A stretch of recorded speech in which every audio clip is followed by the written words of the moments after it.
गरुड़ पुराण के अनुसार नरक लोक की यात्रा में मृत्युप्रांत आत्मा के द्वारा किए गए कर्मों के आधार पर भोगी जाने वाली यातनाओं का विस्तृत वर्णन है। यह यात्रा आत्मा के लिए अत्यंत कठिन और पीड़ादायक होती है। इसमें व्यक्ति को अपने बुरे कर्मों के फल स्वरूप विभिन्न नरकों से गुजरना पड़ता है। जब व्यक्ति की मृत्यु का समय आता है तो यमदूत उसकी आत्मा को उसके शरीर से अलग कर लेते हैं। यह अनुभव आत्मा के लिए अत्यंत कष्टकारी होता है, क्योंकि उसे अपने शरीर से जुदा होने का दर्द सहना पड़ता है। इस समय आत्मा भय और पीड़ा से घिरी होती है।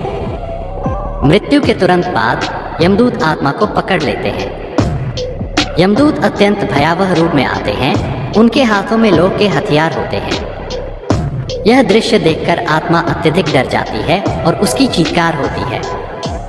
यमदूत आत्मा को लेकर एक विचित्र मार्ग से गुजरते हैं, जिसे वैतरणी नदी के रूप में जाना जाता है। इस नदी का जल खून, पसीना और अन्य गंदगी से भरा होता है। आत्मा को इस नदी को पार करना पड़ता है, जो अपने आप में बहुत ही कष्टदायक अनुभव होता है।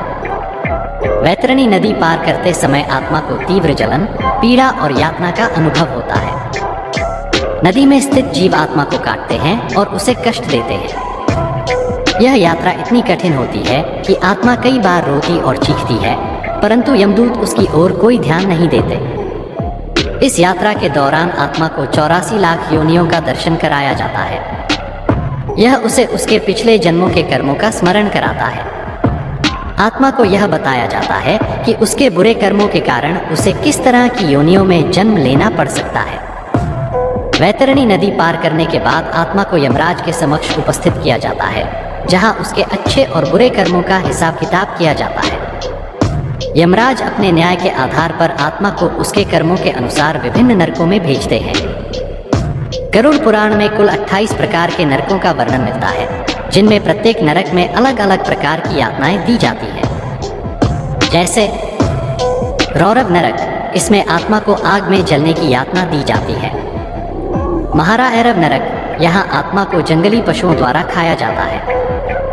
कुंभीपाक नरक, इसमें आत्मा को उबलते तेल में डाला जाता है। तमिश्र और अंधकमिश्र, आत्मा को गहरे अंधकार में रखा जाता है, जहां उसे मानसिक यातनाएं दी जाती हैं। गरुड़ पुराण में यह भी बताया गया है कि यदि व्यक्ति ने जीवन में कुछ अच्छे कर्म किए होते हैं तो उसे प्रायश्चित का अवसर दिया जाता है।